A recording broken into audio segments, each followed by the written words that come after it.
দোয়াটা সবাই মস্ক করি, চলেন। আল্লাহু আকবার, আল্লাহু আকবার,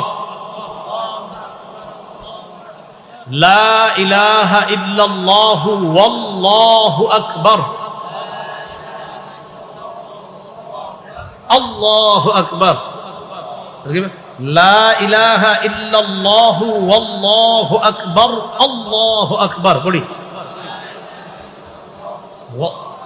আল্লাহ। হ্যাঁ, এই পার্থক্যটা বুঝে আসছে না? লা ইলাহা ইল্লাল্লাহু ওয়াল্লাহু আকবার, আল্লাহু আকবার, ওয়ালিল্লাহিল হামদ। 9 জিলহজ ফজরের নামাজ থেকে নিয়ে 13 জিলহজ আসরের নামাজ পর্যন্ত মোট 23 ওয়াক্ত নামাজে এই দোয়াটা পড়া। পুরুষরা উচ্চ আওয়াজে একবার, নারীরা নিম্ন আওয়াজে একবার। এই তাকবীর পড়তে গিয়ে কারো যদি কোনো নামাজ ছুটে যায়, 9 জিলহজ থেকে 13 জিলহজ 23 ওয়াক্ত নামাজের মধ্যে কোনো এক ওয়াক্ত নামাজ যদি কারো কাজা হয়, এই 23 ওয়াক্ত নামাজের মধ্যে কোনো এক ওয়াক্ত নামাজ কারো কাজা হয়ে গেছে, এই কাজা নামাজ যদি কেউ এই 5 দিনের মধ্যে আদায় করে, তাহলে কাজা নামাজের পর ওই তাকবীরটাও তার পড়তে হবে। আপনার কথার কথা 23 ওয়াক্ত নামাজের মধ্যে ধরে নেন জোহরের নামাজ কাজা হয়ে গেছে, আপনি আবার এই 23 ওয়াক্ত নামাজের মাঝেই এই জোহরটা কাজা করে নিলেন, ওই নামাজ কাজা করলে তাকবীরও পড়তে হবে। প্রিয় ভাইরা, বুঝে আসছে তো সবার কথাটা? নামাজ যদি কাজা করেন 9 জিলহজ থেকে 13 জিলহজ আসরের আগের সময় পর্যন্ত যদি নামাজ কাজা করেন আপনি, তো কাজা করলে তাকবীরও কাজা করতে হবে। আল্লাহ আমাদের সকলকে এই মাসালাটি বুঝার তৌফিক দান করেন। এ হলো 5 নাম্বার।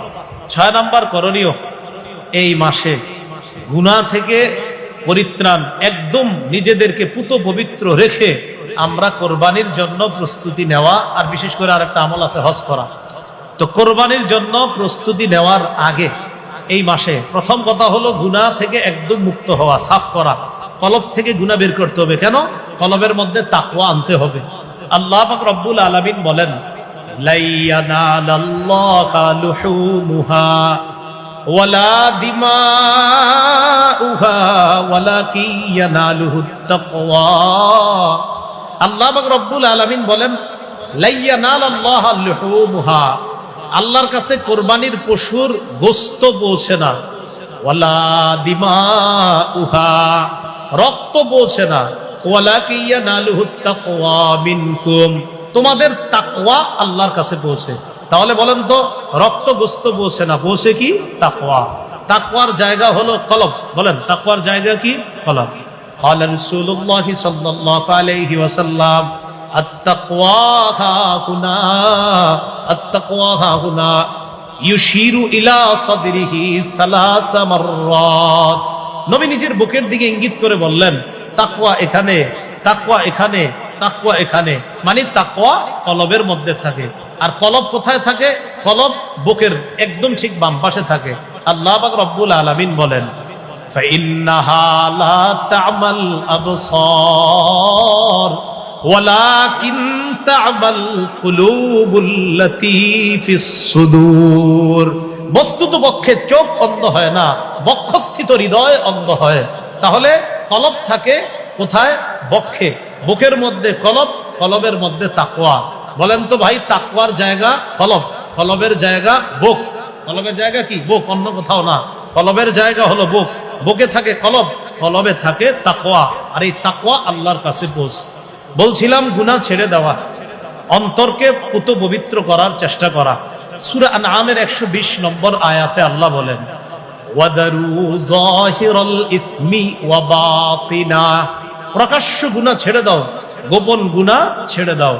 সূরা আনআমের 151 নম্বর আয়াতে আল্লাহ বলেন, ওয়ালা তাকরাবুল ফাওয়াহিশা মা যাহারা মিনহা ওয়া মা বাতান, প্রকাশ্য অশ্লীলতা, গোপন অশ্লীলতার কাছেও যেও না। সূরা আরাফের 33 নম্বর আয়াতে আল্লাহ বলেন, কুল ইন্নামা হাররামা রাব্বিয়াল ফাওয়াহিশা মা যাহারা মিনহা ওয়া মা বাতান।